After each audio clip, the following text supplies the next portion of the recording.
Muy bien, pues vamos a abrir nuestras Biblias, les voy a pedir en el libro de Ruth.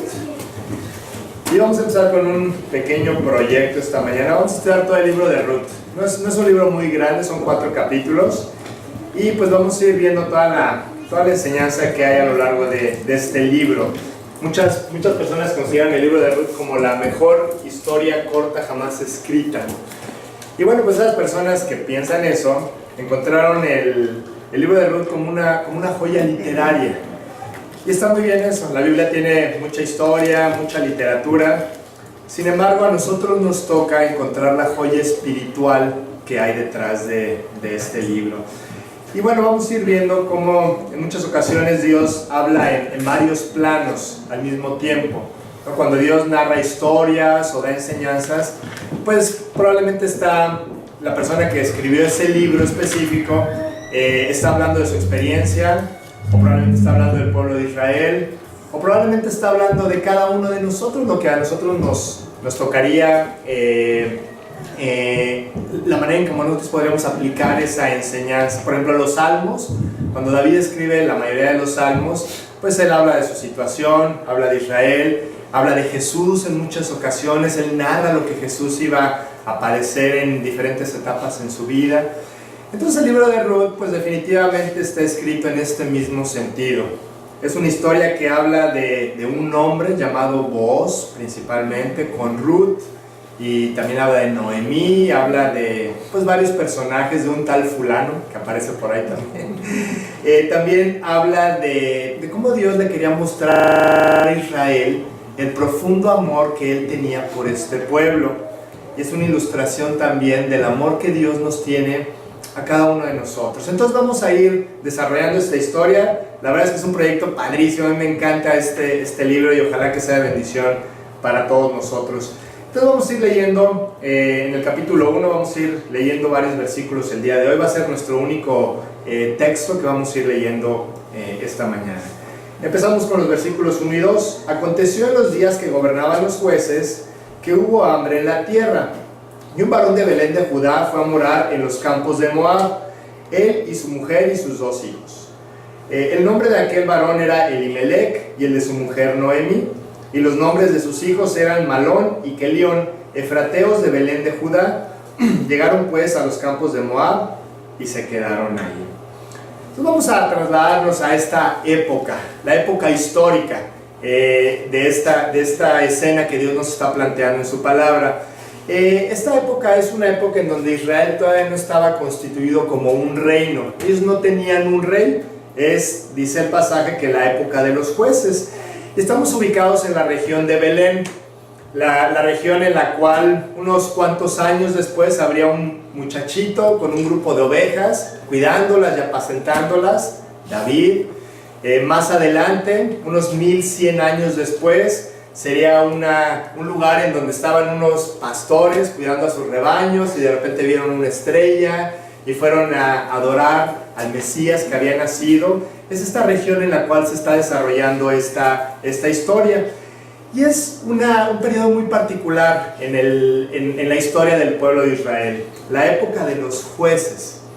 Es una época en donde hay mucha confusión, hay mucha oscuridad política, hay confusión, no hay un gobernante, no hay un rey. De repente el pueblo de Israel, ahí se levantaba un libertador, porque en esta época constantemente el pueblo judío caía en manos de sus enemigos y los apresaban o los gobernaban o los conquistaban, y se levantaba alguien. Sansón, por ejemplo, es uno de los jueces. Entonces él los liberaba y ya, descansaban un ratito y de repente otra vez los volvían a conquistar. Entonces era una época en donde había mucha confusión y era una época muy complicada, política y socialmente, pero sobre todo espiritualmente. Entonces es una época en donde Israel estaba lejos de Dios, en donde ellos se habían cansado de fallar y de alejarse de Dios y de buscar a otros dioses. Y bueno, pues vemos que aún dentro de esta oscuridad, en todos estos sentidos, Dios tiene una historia que contarnos. Es un recordatorio que no importa los dramáticos o oscuros momentos que nosotros personalmente estemos pasando en nuestras vidas, Dios tiene una historia que escribir. Dios siempre tiene una historia que escribir en nuestras vidas. Dios sabe lo que estamos viviendo, lo que está pasando, y su plan sigue en marcha. Dios nunca va a decir, no, pues ya, este cuate no tiene remedio, ¿no? Ya, a ver, vamos a voltearnos a ver a otra persona. No, sino que Dios siempre está buscando seguir trabajando y forjando su plan en nosotros. Dios siempre sigue teniendo el control, que esto es algo también muy importante. Vamos a ir viendo a lo largo de este tema cómo el pueblo de Israel pues estaba de plano muy mal, y parecería que Dios se había alejado de ellos, parecería que Dios ya no tiene ningún interés en todas estas personas, y en realidad no es así. Vemos que Dios siempre tiene el control en cada una de las situaciones que nos ocurren. Y bueno, pues muchas veces tú ya no entendemos qué es lo que está pasando, por qué están sucediendo ciertas cosas en nuestras vidas, pero hoy tenemos que entender que Dios está enfocado en su proyecto en nosotros. El día que tú recibes a Cristo en tu vida, en ese momento Dios desarrolla un plan perfecto y un plan de mucha bendición para cada persona que decide voltearlo a ver a Él. Y Dios siempre va a seguir adelante con el plan. Los únicos que detenemos el plan somos nosotros. Dios nunca va a detener su plan en nosotros. Y a veces no entendemos por qué estamos pasando por estos valles, por estas situaciones difíciles, pero vamos a ir viendo en esta historia cómo puede llegar muchas veces un momento en donde, aunque tú no entiendes qué es lo que está pasando, llega un punto, se va desarrollando la historia en tu vida, hasta que puedes voltear para atrás y empezar a entender qué es lo que se propone Dios al mandar todo lo que te está mandando. Otra de las cosas que vamos a aprender en esta historia es que Dios trabaja de formas muy extrañas, ¿no? Y con personajes muy extraños también. Puedes pensar también que Dios siempre así como que tiene un patrón, sobre todo para los que somos ingenieros. O sea, somos bien cuadraditos, ¿no? Entonces así como que todo, si a fulanito le pasó esto, pues a mí me tiene que pasar lo mismo.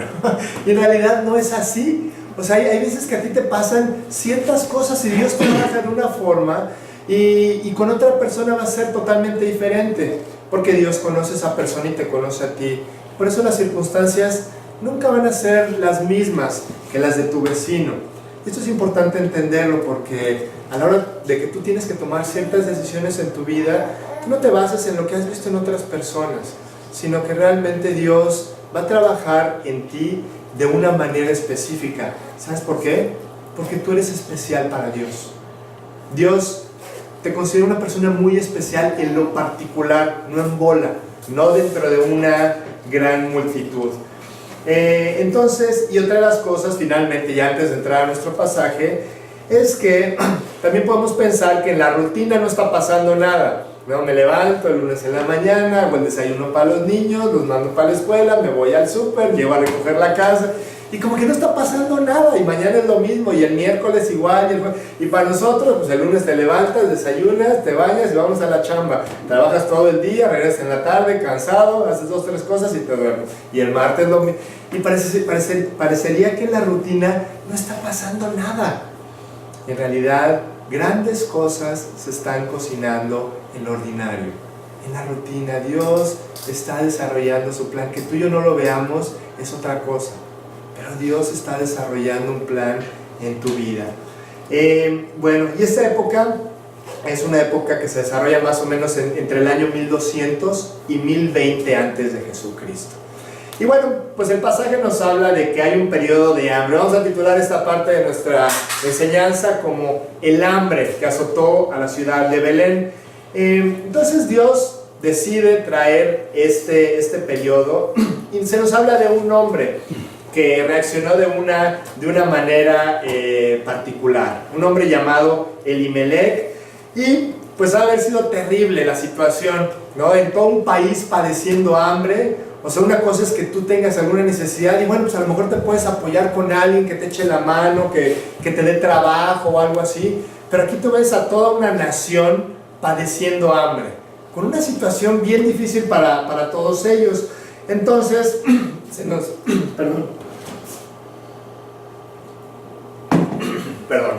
narra que este hombre, Elimelec, pues fue a buscar alimento, ¿no? Él decía, bueno, pues mi familia tiene una necesidad, yo tengo que proveer, y vámonos a un país en donde sí haya algo de alimento.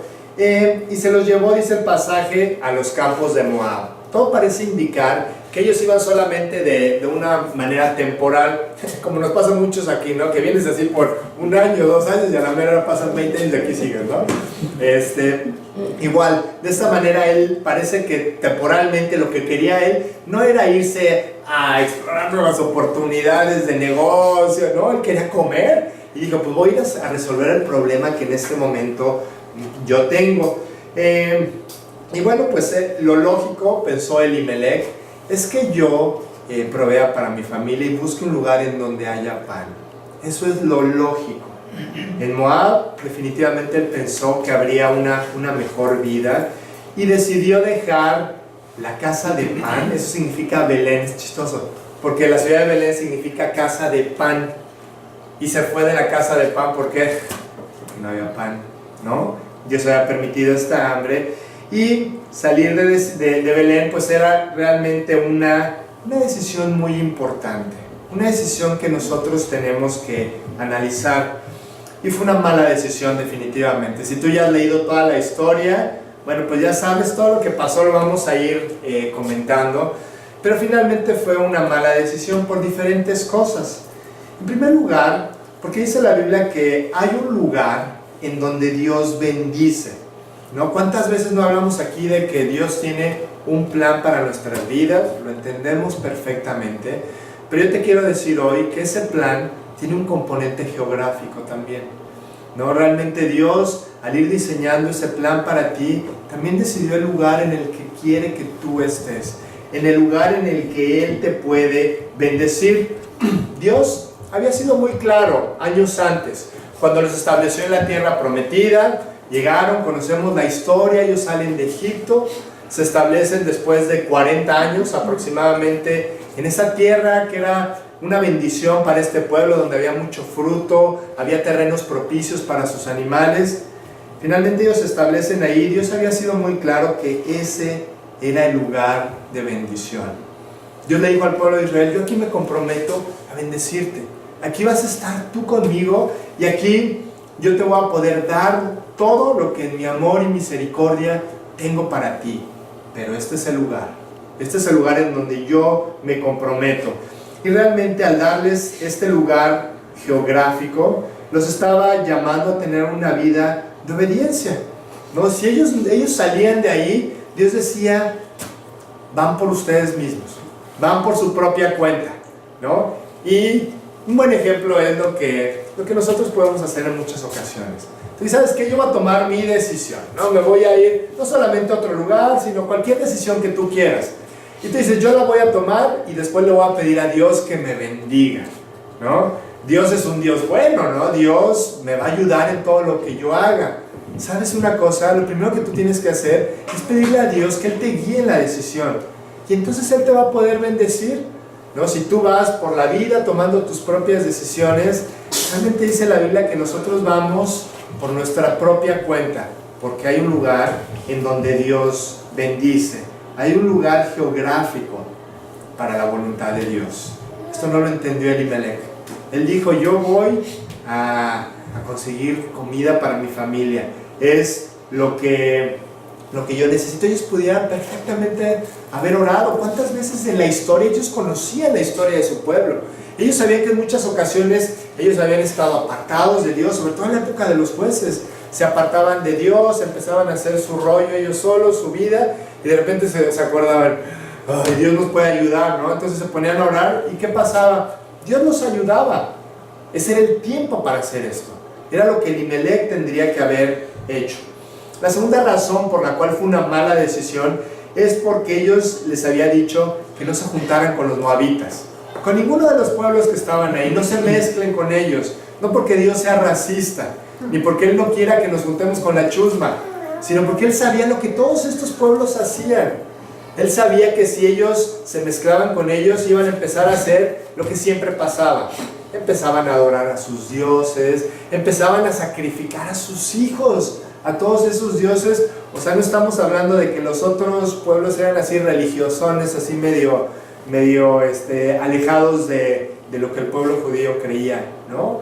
Eran cuates que tenían una doctrina impresionante para adorar a los dioses de una manera muy incorrecta. Bueno, de por sí el adorar a cualquier otro dios, dice la Biblia, que es incorrecto, ¿no? Pero ellos tenían unas costumbres y unos hábitos así terribles.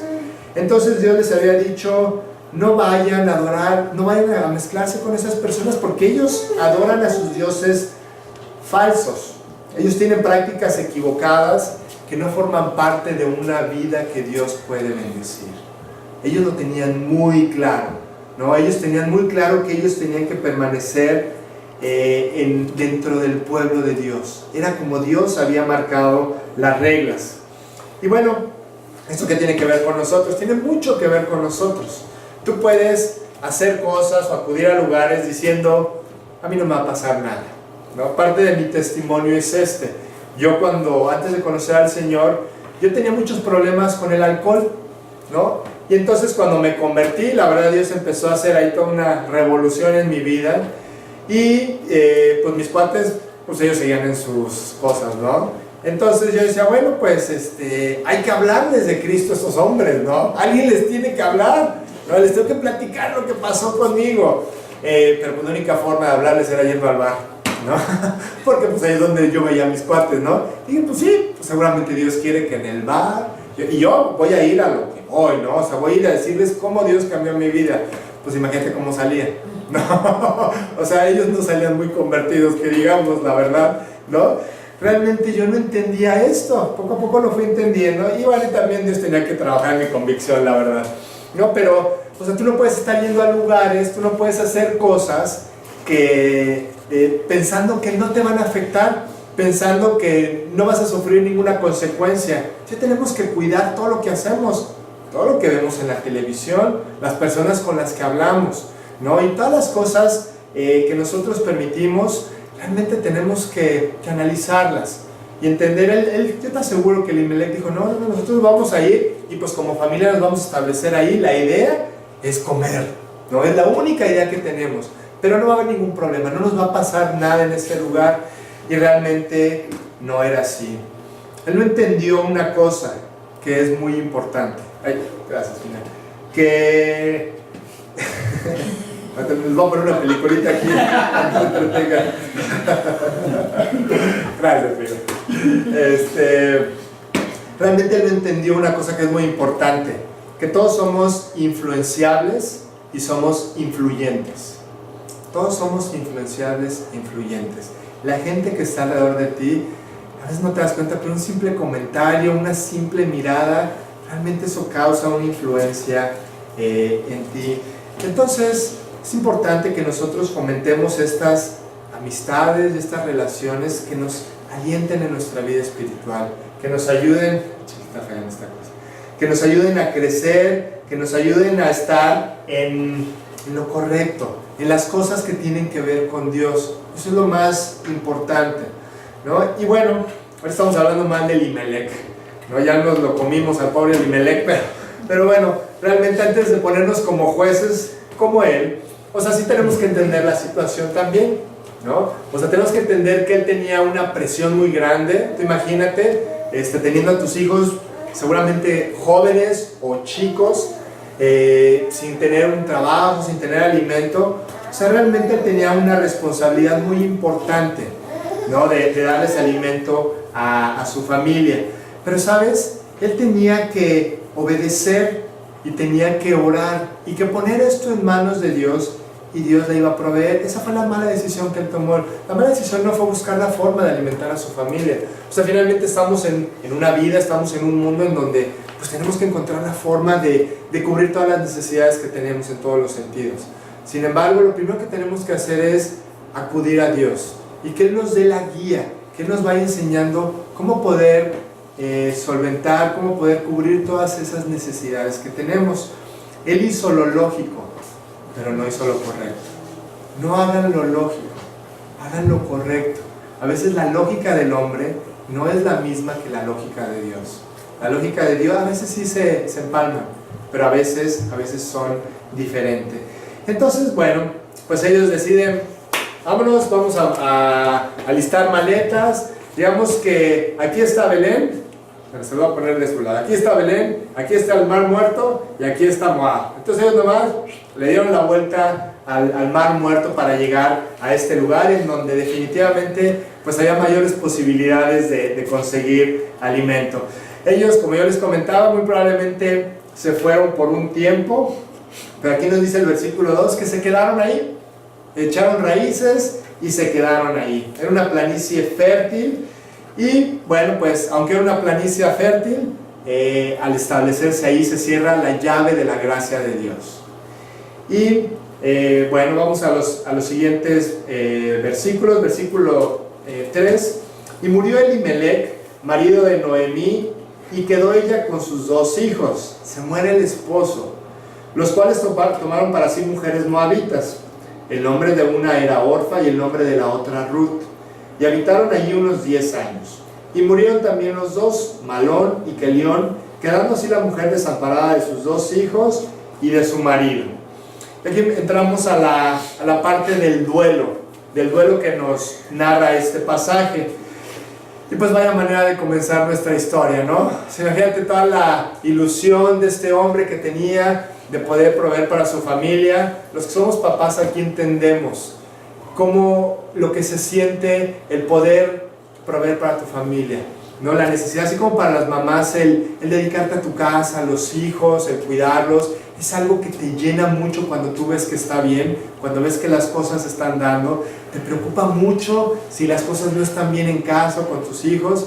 Bueno, para los esposos es lo mismo en las cuestiones laborales y en las cuestiones de provisión para nuestra familia. Este hombre, realmente yo imagino con una ilusión de nos vamos a ir allá y si somos fríos y calculadores todo va a salir bien, vamos a tener un buen nivel de vida, vamos a tener el alimento que necesitamos. Y vaya manera de empezar nuestra historia. En este momento vemos que esa protección y seguridad que Elimelec estaba buscando nunca se materializó. No sabemos cuánto tiempo pasó entre que ellos llegaron ahí y él murió, pero parece ser que fue pronto. Él muere y deja a su mujer viuda, ¿no? Entonces es pues una situación ahora muy difícil para ella ahora. Ella está sola. Y bueno, pues sus hijos crecen, sus hijos están en edad, en un momento dado de poderse casar, y probablemente ese dolor, esa pena que ella tenía, esa necesidad, pudo haber sido mitigada, pues en primer lugar, al haber entregado su vida al proyecto familiar. Seguramente ella dijo, bueno, pues vamos a salir adelante, de alguna u otra manera tenemos que resolver esto, yo tengo que sacar a mis hijos adelante. Y pues seguramente su enfoque fue en ese sentido. Sus hijos se casan tiempo después con estas 2 moabitas, y probablemente aquí podemos pensar que ella pues empezó a planear, a verse visitando a sus nietos, cargándolos, formando esta familia, a lo mejor sin la cabeza, a lo mejor sin su esposo, seguramente había mucho dolor, pero había algo que la motivaba, que eran sus hijos y probablemente la ilusión de tener a sus nietos. Dios guía al autor de este libro a poner mucho énfasis en los nombres. Esto es algo que tenemos que mencionar aquí. Elimelec significa el Señor es mi rey. Malón, uno de sus hijos, significa enfermizo. Y Kelión significa débil. Y aquí nosotros vemos que en el Antiguo Testamento principalmente, cuando se narran los nombres, cuando Dios le ponía nombres a las personas, de alguna manera inspiraba al autor que estaba escribiendo, inspiraba a las personas que tenían a sus hijos a ponerles nombres relacionados con lo que iba a suceder en sus vidas. Ahí vemos un montón de ejemplos de Abraham, de Matusalén, Enoc, etc., ¿no? Son nombres que realmente describían lo que estas personas iban a vivir, ¿no? Malón significa enfermizo, o sea que estaba como que malón, ¿no? De salud. y Kelión débil.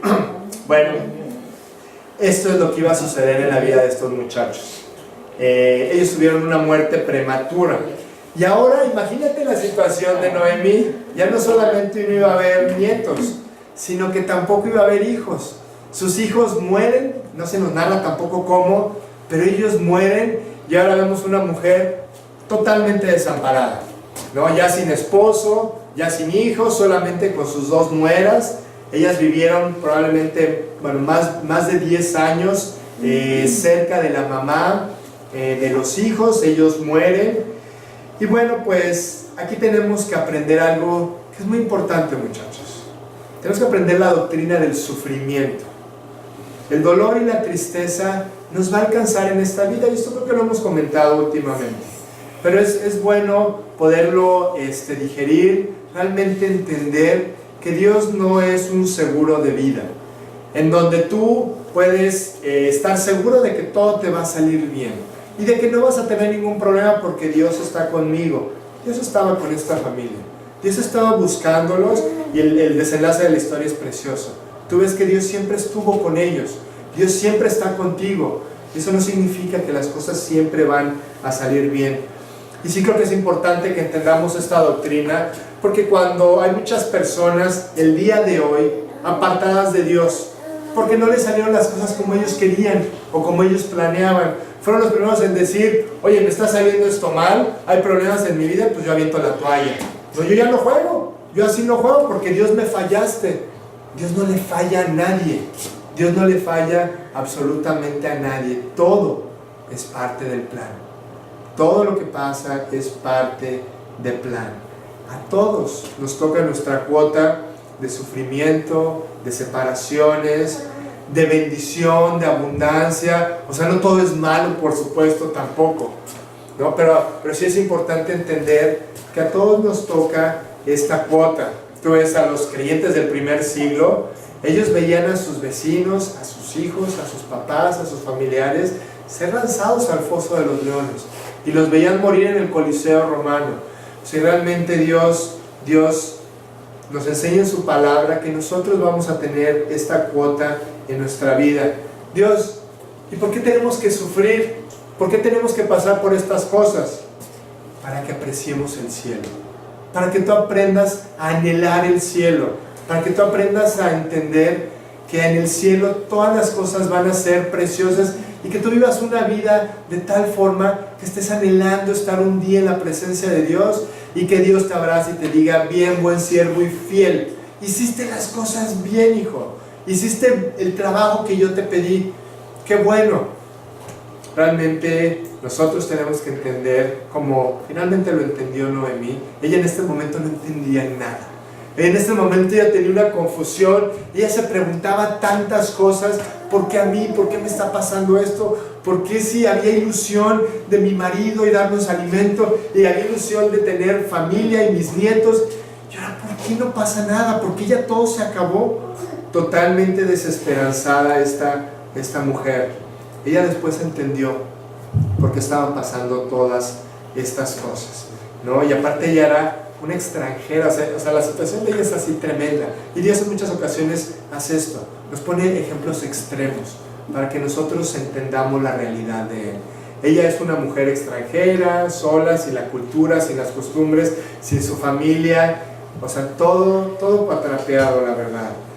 Y bueno, pues nos encontramos, apenas estamos empezando nuestra historia, y ya nos tenemos que estar haciendo esta pregunta: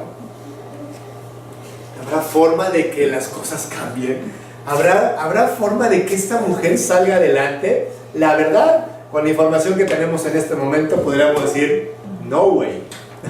No hay forma de que las cosas salgan adelante, no hay forma de que esta mujer se reponga, pueda rehacer su vida, ¿no? Igual que la historia de José, igual que la historia de tantas personas. José, vendido como esclavo en la cárcel, olvidado, etcétera, etcétera. Parecería que no hay solución. Y aquí yo imagino a Noemí, primero en el funeral de su esposo, ¿no?, sepultándolo, después en el funeral de sus hijos, preguntándose: bueno, ¿y ahora qué voy a hacer? ¿Qué viene adelante? No sé qué hay de mi futuro, soy una señora ya más grande, no me puedo volver a casar. Y ella enfrenta una vida difícil en este momento, y no le queda otra más que confiar en Dios, confiar en un Dios que provee, confiar en un Dios que provee.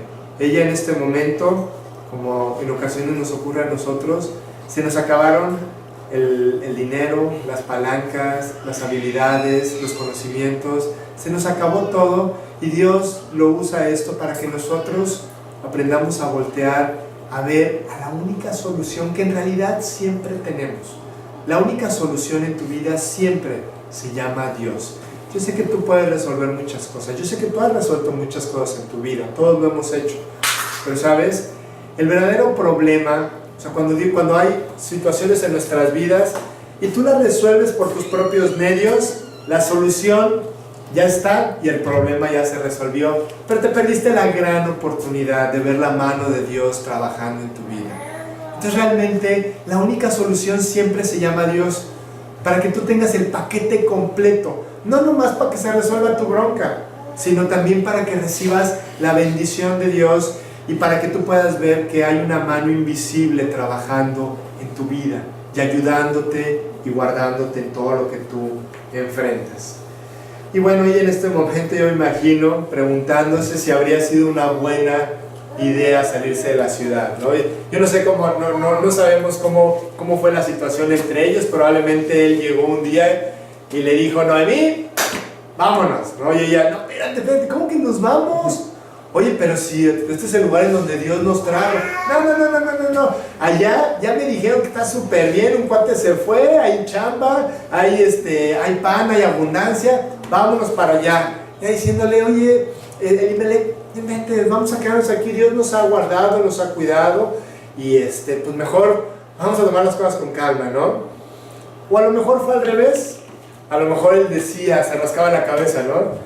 Híjole, ¿qué hacemos? Pues no hay comida, no hay... Y ella: vámonos, ¿no? Así como niño chiquito, ¿no? Vámonos. No, y él: oye, pero es que no sé si es una buena idea. No, vámonos. Mi amiga ya se fue, ya me mandaron unas fotos de allá, está pero padrísimo, ¿no? El lugar. No sabemos cómo haya sido la situación, pero ahora, en este momento, el punto es que ella está recordando todo eso seguramente, pensando en todo lo que sucedió, y finalmente, finalmente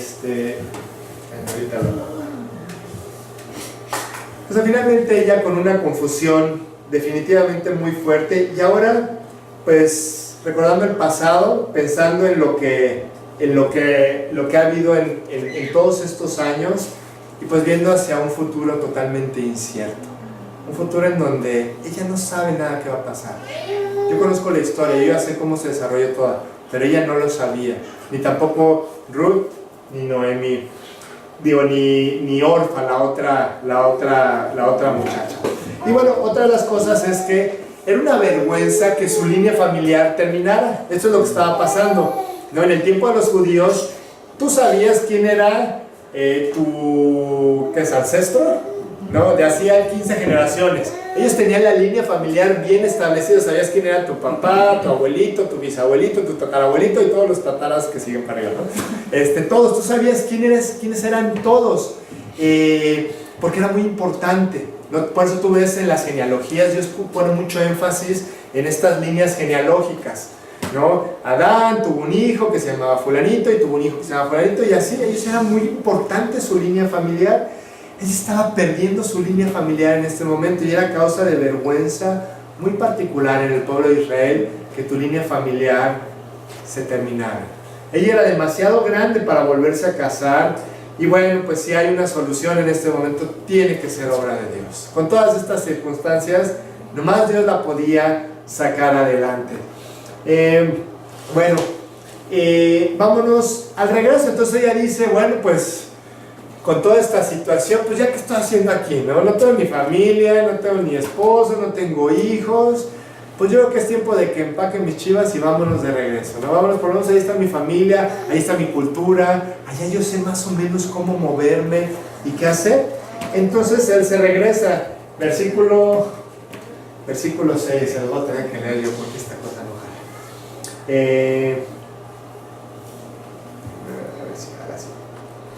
Dice: entonces se levantó con sus nueras y regresó de los campos de Moab.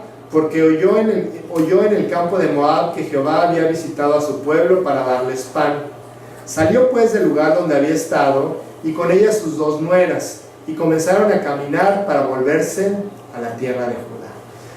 De alguna manera a ellos les llegó la información de que en Moab, que en Belén ya otra vez las cosas empezaban a reactivarse, la economía, probablemente hubo lluvia, no lo sabemos, pero finalmente ya las cosas empezaron a mejorar en la tierra de Belén.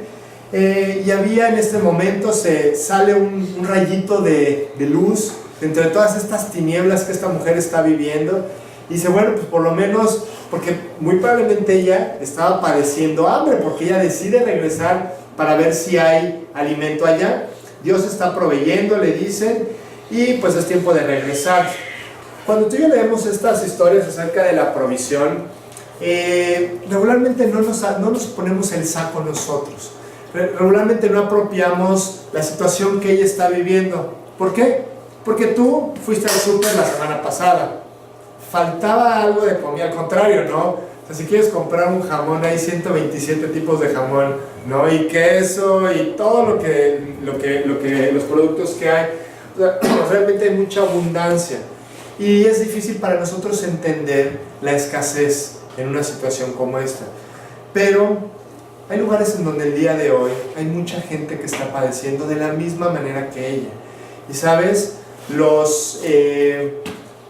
el hecho de que Dios sea un Dios que provee el alimento no solamente tiene que ser algo que la gente anteriormente o en ciertos lugares cree o creía, ¿no? Que se encomiendan a Dios porque no tienen que comer. Es algo que nosotros tenemos que recordar cada día. Dios es un Dios que provee. Dios es el que nos da todo lo que nosotros recibimos cada día. Que no se nos olvide esto, ¿no? Y a lo mejor un buen ejercicio es cuando tú vayas al súper, pues a lo mejor ir, cada cosa que tú vayas agarrando, dándole gracias a Dios por la leche, por el jamón, por el azúcar, por todo lo que nosotros vamos comprando. Sería bueno ir dándole gracias a Dios. Como jóvenes, darle gracias a Dios, darle gracias a los papás por lo que ellos nos proveen, por lo que Dios nos provee constantemente. A veces queremos que nuestros hijos sean hijos agradecidos y nosotros no somos agradecidos. No estamos, o sea, la verdad es que si nosotros le diéramos gracias a Dios por todas las cosas que nos da, no habría un minuto en el día en que no estuviéramos dando gracias a Dios. O sea, tenemos tantas cosas de las cuales no somos conscientes, y para mí es muy normal levantarnos en la mañana, salirnos de nuestra cama, meternos a bañar, prepararnos el cafecito, agarrar nuestro carro para irnos a trabajar. O sea, cuántas cosas hay en este tramito, probablemente cientos o miles de cosas que tú y yo tendríamos que darle gracias a Dios por esos 45 minutos de día que llevamos, ¿no? Entonces, bueno, esta mujer decide regresar a la tierra de Belén, y le dice a sus nueras, bueno, pues creo que ya me voy a ir, creo que es tiempo de partir, no tiene ningún sentido que yo esté aquí, vámonos de regreso. Y ella guía el éxodo, ¿no? Porque si tú te fijas, así como que ella dice, vámonos, ya me voy, ustedes quédense aquí, pero se van todas juntas. Entonces como que luego uno puede no entender muy bien qué es lo que está pasando en esta parte de la escena. Lo que pasaba es que cuando una persona iba de una ciudad a otra, lo común es que las demás personas la acompañaran o lo acompañaran y llegaran hasta los límites de la ciudad donde iba y ya se regresaban, ¿no? Entonces esto es lo que ellas hacen. Noemí dice, yo ya me voy, sus nueras dicen, órale, vámonos, yo te voy a acompañar. Y vienen Orfa y viene Ruth acompañando a Noemí en ese momento, y llegan a Belén y tú ves la despedida, ¿no? Imagínate la escena también, después de muchos años de estar viviendo juntas, de haber sufrido tantas cosas que seguramente ellas las unieron como familia, aunque no eran familia estas 3 mujeres, pero ellas estaban muy unidas, más que una familia, por el duelo, por el hambre, por las experiencias que ellas habían pasado juntas. Imagínate la despedida en este momento, y no era como el día de hoy, de que bueno, pues tú te vas a tu ciudad, yo a la mía, ¿sabes? Si en el verano me vienes a visitar. O sea, una despedida para siempre, definitivamente. Versículo 8. Y Noemí dijo a sus 2 nueras, andad, volveos cada una a la casa de su madre. Jehová haga con vosotras misericordia, como la habéis hecho con los muertos y conmigo. Bueno, pues les dice, ¿saben qué? Vuélvanse a la casa de su madre. Y esta es una expresión un poquito especial. Regularmente se menciona que te vayas a la casa de tu padre. Entonces aquí lo que ella les está diciendo es, vuélvanse a su estado de solteras. Regresen a su vida de solteras y empiecen a planear su nuevo proyecto matrimonial, su nuevo proyecto de vida. ¿No? Si vienen conmigo, olvídense que ustedes van a poder tener un esposo, olvídense, esto era lo lógico, acuérdense que la lógica del hombre es la lógica del hombre, ¿no? Lo lógico era, ¿para qué te vienes conmigo? Ya no te vas a volver a casar. Versículos 9 y 10. Os conceda Jehová que halléis descanso cada una en casa de su marido. Luego las besó y ellas alzaron su voz y lloraron. Y le dijeron, ciertamente nosotras iremos contigo a tu pueblo. Bueno, pues las besan, se ponen a llorar nuevamente. La escena debe haber sido increíble, ¿no? Es muy, muy dura. Y le dice, regresen a su gente, ¿no? Regresen a su cultura. Finalmente tenemos que recordar que estas mujeres no eran de Belén, ellas eran de Moab. Noemí se estaba yendo de Moab.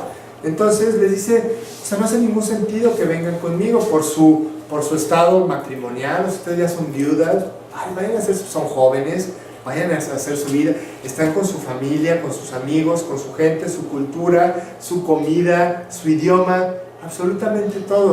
Váyanse para allá. Y ellas dicen, no, vamos a ir contigo. Versículo 11. Y Noemí respondió, volveos, hijas mías, ¿para qué habéis de ir conmigo? ¿Tengo yo más hijos en el vientre que puedan ser vuestros maridos? Volveos, hijas mías, e idos, porque yo ya soy vieja para tener marido. Y aunque dijese, esperanza tengo y esta noche estuviese con marido y aún diese a luz hijos, ¿habíais vosotras de esperarlos hasta que fuesen grandes? ¿Habíais de quedaros sin casar por amor a ellos? No, hijas mías, que mayor amargura tengo yo que vosotras, pues la mano de Jehová ha salido contra mí. No sean sensatas, y me llama la atención lo que dice aquí al final, la mano de Jehová ha salido contra mí, la mano de Dios ha salido contra mí. Realmente ella no había pensado que a Dios se le había olvidado su vida. No está pensando, híjole, pues quién sabe qué le pasó a Dios porque ya no me oye, seguramente ella le pidió a Dios, seguramente ella oró para que Dios la ayudara y de repente mucha gente podría pensar que Dios se ha olvidado de ellos. En realidad no es así. En realidad ella tenía razón en este sentido. Ella decía, Dios está permitiendo esto en mi vida. Seguramente ella no lo entendía, pero ella sabía que era la mano de Dios permitiendo esto. Y después dice el versículo 14, ¿no? Samuel es el que escribe este libro de Ruth. Y ellas alzaron otra vez su voz y lloraron. Y Orfa besó a su suegra, mas Ruth se quedó con ella. Entonces, están a las afueras de Belén, probablemente en ese momento. Entonces, pues ya llega la hora de despedir. Noemí les dice, ¿saben qué? Váyanse. Y entonces Orfa dice, ¿sabes qué? Sí voy a hacer esto. Me duele mucho porque hemos formado una familia, pero finalmente, pues yo también quiero hacer lo lógico. Lo lógico es que yo me regrese a mi pueblo. Hizo lo esperado y lo sensato, ¿no? Y después Ruth dijo, bueno, pues ya se fue mi concuña, ¿no? Ya se fue. Y sabes que, Noemí, yo acepto todo lo que tú me has dicho. Acepto tu invitación para ser libre. Pero sabes una cosa, yo voy a escoger abandonar lo conocido, abandonar lo familiar y quiero aceptar la vida de fe. Yo quiero aceptar una vida de fe. Quiero aceptar este reto por lo desconocido, que es la fe. La certeza de lo que se espera y la convicción de ¿qué? De lo que no se ve. De lo que no se ve. Esta mujer no veía su futuro, ella no veía lo que venía adelante, pero decidió dar ese paso adelante. Y ella entrega absolutamente todo. entrega su proyecto matrimonial, entrega su familia, entrega sus costumbres, entrega yo creo que todos de niños, de jóvenes tenemos proyectos, tenemos anhelos, sin duda Ruth lo tenía, y ella dijo, yo todo eso lo voy a dejar a un lado, y yo quiero aceptar este proyecto de fe. Versículo 15, y Noemí dijo, he aquí tu cuñada se ha vuelto a su pueblo y a sus dioses, vuélvete tú tras ella. Una vez más trata de convencerla y dice, si te apuras, ahí se ve todavía, ahí la vas a alcanzar. Y sabes, yo creo que lo que le llamó, lo que fue ya ahora sí que la cereza del pastel, para que Ruth se quedara, fue esta frase que Noemí le dice, regrésate con tu cuña Noemí a sus dioses.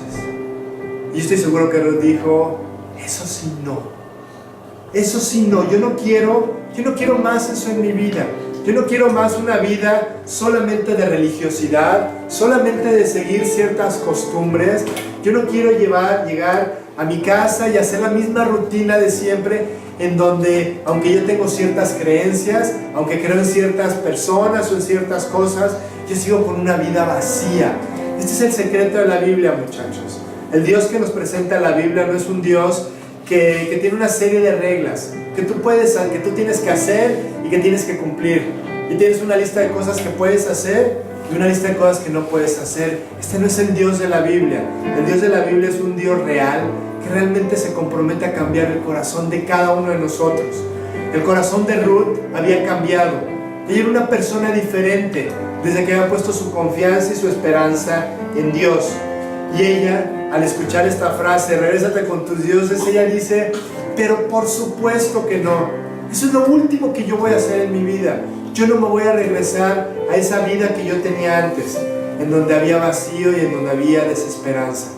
Yo quiero seguir a tu Dios, Noemí. Yo quiero seguir a ese Dios que cambia las vidas.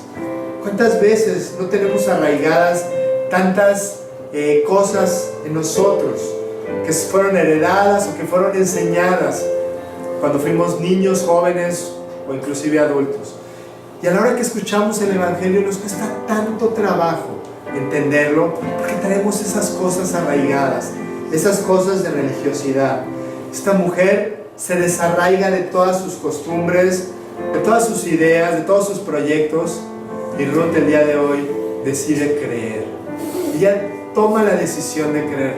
No era de cómo lo siento, me siento como que sí, como que no, como que me late por... Ella decide creer, toma la decisión de creer. Lo importante es la verdad, que sigamos la verdad. Me viene a la mente cuando Jesucristo está delante de Pilato y Jesús dice, yo he venido para enseñar la verdad, para guiar a las personas a la verdad. Y Pilato le dice, ¿qué es la verdad? No, la verdad es un concepto que para los hombres es muy difuso. Jesucristo define qué es la verdad. Él dice, yo soy la verdad. Yo soy la verdad, sígueme a mí, tú tienes que seguir la verdad, tú tienes que buscar la verdad. Y Ruth decide seguir la verdad, no lo lógico, sino lo correcto. Ella no quería regresar a sus dioses, dice el versículo 16. Respondió Ruth, no me ruegues que te deje y me aparte de ti, porque a donde quiera que tú fueres, iré yo, y donde quiera que vivieres, viviré. Tu pueblo será mi pueblo y tu Dios mi Dios. Donde tú murieres, moriré yo, y allí seré sepultada. Así me haga Jehová y aún me añada que solo la muerte hará separación entre nosotras dos. Y tú ves esta historia, y si le adelantamos a la película más o menos unos 1100 años para adelante, Jesucristo está diciendo lo mismo. Está delante de la multitud y les dice, ¿quieren regresarse a sus pueblos y a sus dioses? ¿Quién está dispuesto a dejar todas las viejas cosas? ¿Quién está dispuesto a vender todo lo que tiene y darlo a los pobres y seguirme? ¿Quién quiere ser mi discípulo? ¿Quieren regresar a sus pueblos y a sus dioses? Es exactamente lo mismo que está pasando en la historia de Ruth y Noemí. Ella le está diciendo, vete con tu pueblo y con tus dioses, si quieres lo puedes hacer. Lo mismo que Jesús le dice a la multitud y lo mismo que Dios nos dice a nosotros. el día de hoy. Y en esa gente que seguía a Jesucristo, entre ellos hubo una respuesta llena de sabiduría. Señor, ¿a quién iremos? Señor, no hay a dónde ir, no hay nada fuera de ti. ¿Quién de los que estamos aquí esta mañana tomaremos las palabras de Ruth y le diremos a Jesús: a donde vayas voy yo, tu pueblo será mi pueblo y tu Dios será mi Dios? Yo te voy a seguir a donde tú vayas. No me importa si no hay esperanza, no me importa si no hay futuro, no me importa si no suena lógico. Yo voy a seguirte hasta el fin del mundo. ¿Y saben qué podemos concluir hoy, muchachos? Que los que estamos afuera de Belén en este momento no son ni Ruth ni Noemí, somos tú y yo. Una de ellas decidió regresarse, decidió regresarse a su proyecto de vida, a lo que le brindaba esperanza y seguridad. La otra persona tomó una decisión muy sabia, la decisión de seguir adelante con Dios. ¿En dónde queremos vivir? ¿En dónde queremos vivir? Esa es la pregunta que nos tenemos que hacer todos esta mañana. ¿En dónde queremos vivir? ¿En el lugar de seguridad? Yo sé que el mundo nos ofrece toda la seguridad. Compra esto, haz esto, alcanza esto. Es la seguridad que el mundo nos ofrece y a nuestra naturaleza eso le da seguridad. Pero ¿sabes? La única seguridad real está en Dios. Jesús se describe a sí mismo a lo largo de la Escritura como la roca, como el fundamento, ¿no? Y cuando Dios nos habla de esta historia en donde un hombre construyó una casa sobre la arena sin fundamento, con todas las cosas que el mundo le decía que le iban a dar seguridad, dice que llegó la tormenta, soplaron los vientos, vino la lluvia y hubo grande ruina. Y dice la Biblia: este es un hombre insensato, un hombre que no entendió de qué se trataba esta vida. En cambio hubo otro hombre que puso su fundamento sobre Jesucristo, sobre la roca, ese fundamento que no se mueve, y vinieron las mismas tormentas, sopló el mismo viento, descendió la misma lluvia y su casa fue firme. Este es un hombre prudente, este es un hombre sensato, es un hombre que realmente entiende de qué se trata esta vida. Esta vida está diseñada para que la disfrutemos y podamos alcanzar muchas cosas en ella. Pero el principal propósito de esta vida es que nosotros pongamos ese fundamento en nosotros, que es Dios, y que todo eso que podamos disfrutar y aprovechar tenga ese fundamento en Dios, sabiendo que un día todo se va a acabar. Un día todos nuestros planes, nuestros proyectos y anhelos van a quedar en el pasado. Y la verdad es que nadie se va a acordar de nosotros. Una vez hicimos un ejercicio aquí. Yo les decía: a ver, ¿tú sabes cómo se llama tu papá o cómo se llamaba tu papá?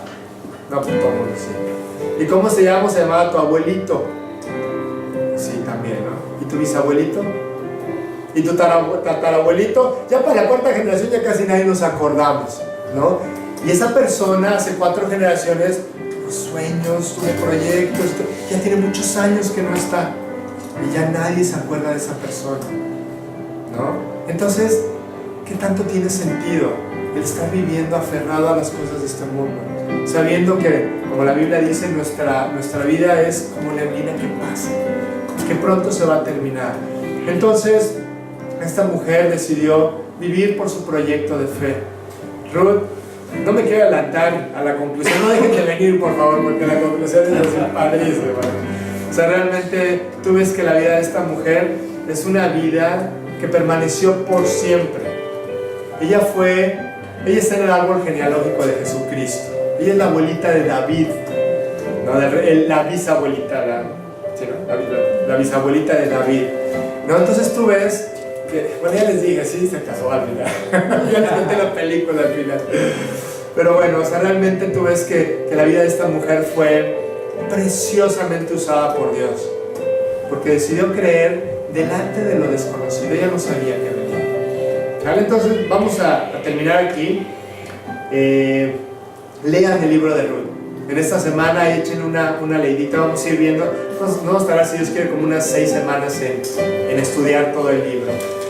Pero bueno, lo que sí me gustaría enfatizar el día de hoy es algunos puntos aquí que hemos aprendido. O sea, la vida de fe es la vida que más llena, no la vida que está basada en la lógica de nosotros, ¿no? Vale la pena seguir a Jesucristo, es lo que más vale la pena en esta vida. Y pongamos nuestra esperanza en Él, aun cuando haya tiempos oscuros y cuando las cosas no se estén dando como nosotros quisiéramos. La verdadera esperanza y lo que nos puede sacar adelante siempre es nuestra relación con Dios. No dejen de orar, no dejen de leer su Biblia todos los días. Esta es la fortaleza que nosotros como creyentes tenemos. Bueno, pues si me acompañan vamos a orar para terminar. Señor, te damos muchas gracias, Dios. Es una bendición en verdad escuchar todo lo que tú tienes que enseñarnos a través de tu palabra. Gracias, Señor, porque pues tú nos muestras que la Biblia fue escrita teniéndonos a cada uno de nosotros en tu mente. Te damos gracias porque pues podemos recibir muchas bendiciones y muchas enseñanzas que inmediatamente podemos aplicar a nuestras vidas, Dios. Ayúdanos a ser sensibles a tu voz, ayúdanos a recibir estas enseñanzas, Señor, para que pues, nuestra vida pueda ser transformada y para que tú puedas terminar de cumplir el plan que tienes para nosotros, Dios. Te damos gracias porque nos amas, te damos gracias porque todo lo que tú nos muestras en tu palabra tiene un propósito de bendecir nuestras vidas, Dios. Yo te quiero pedir por cada una de estas familias que estamos aquí, Señor, te quiero pedir que tú nos bendigas, que tú nos guíes en todas las situaciones que estamos viviendo hoy, que tú derrames tu gracia sobre nosotros para que podamos entender que todo es parte del plan, Señor. Y ayúdanos a profundizar cada vez más en nuestra relación contigo, a buscarte más y que podamos crecer en fe, Señor, como lo hizo Ruth. Gracias, Señor, tráenos con bien en 8 días y bendícenos para que sea una buena semana. En nombre de Jesús te pedimos todo y te damos gracias.